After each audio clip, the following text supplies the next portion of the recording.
participants up to the Arctic for three main reasons, among many other reasons. The first one is to gain a first-hand experience of this environment and how climate change is having an impact on it. Not least the environmental impacts, but also geopolitical and cultural changes happening here.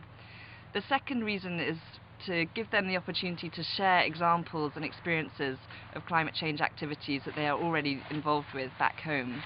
And the third reason is to give them a real boost and inspire them and motivate them further, so that when they return they are really climate ambassadors or climate champions.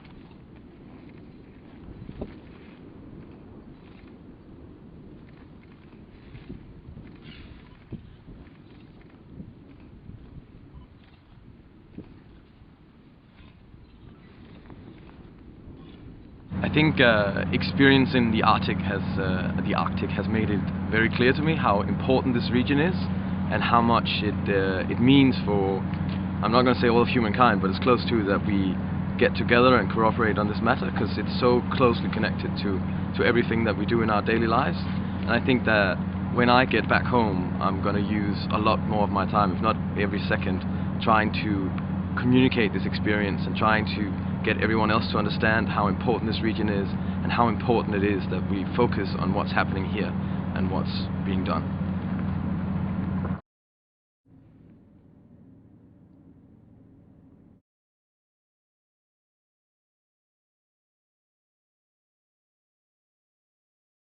This will influence, this powerful experience will influence my PhD research into tourism and fragile environments, both in the polar regions and across the world, and experiences closer to home.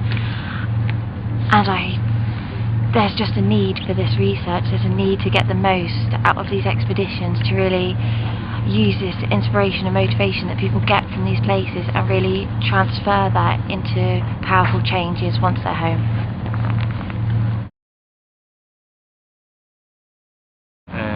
I think the caliber of the applicants here is really amazing. I feel really inspired by the participants that are here on the course, and I can feel their heartbeats for this topic.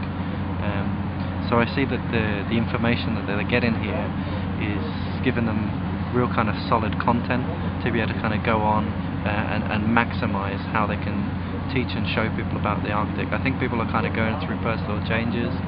You can see that in the reflection sessions every evening, that people are thinking and feeling differently about this environment and feeling very passionate about it. And now we're going to go on towards doing some action planning and how they can make that happen.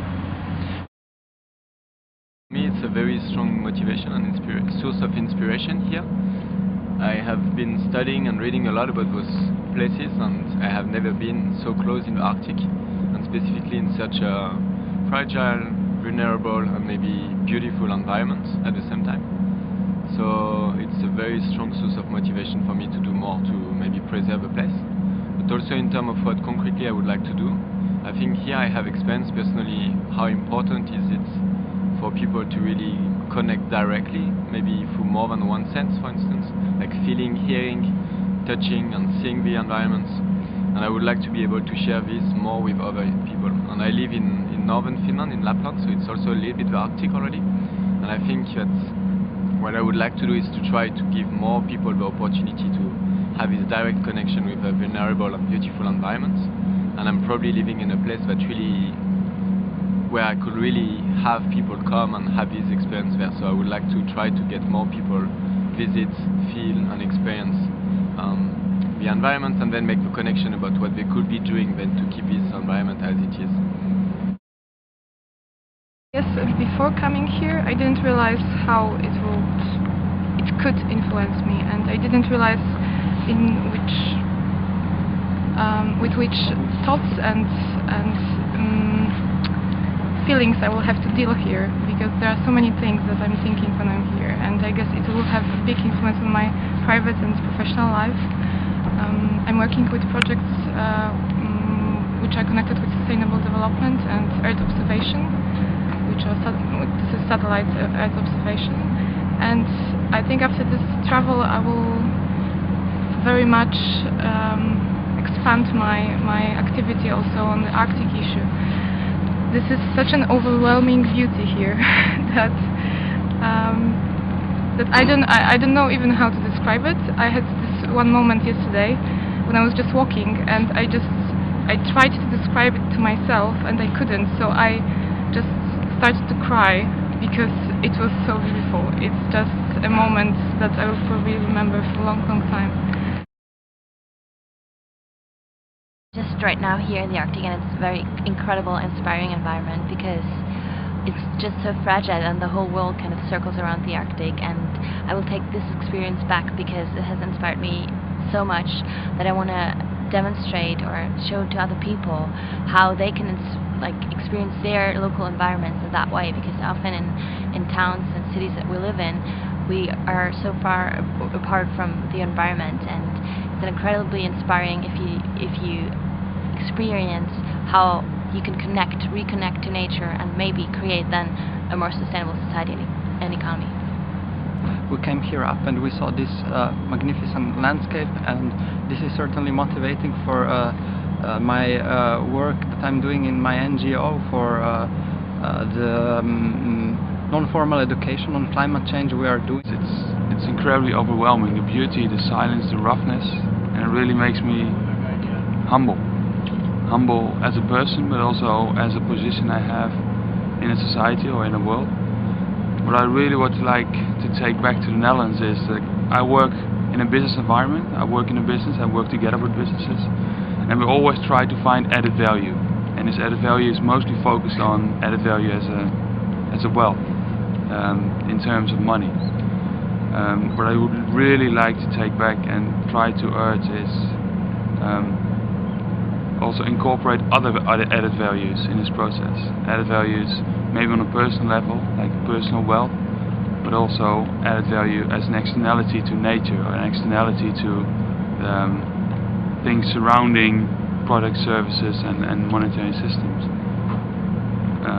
That's something I really would like to take back to the Netherlands. Normally, my experience coming here is that everyone experienced the Arctic, is extremely touched, is deeply thinking about his or her own involvement in the environment, and comes back with full of new ideas how to engage for environmental protection. Here it comes together with the youth, and they are so open-minded. They are much, much more engaged than older people, which often have enough money to come here. They are really expressing a strong engagement, and it is so touchy for me as well, having been here several times, that they are expressing the will to take this into account and bring it home, and will be real ambassadors for the Arctic, for the global environment. And that is exactly what we want to see when we support the United Nations Environment Programme as a polar center.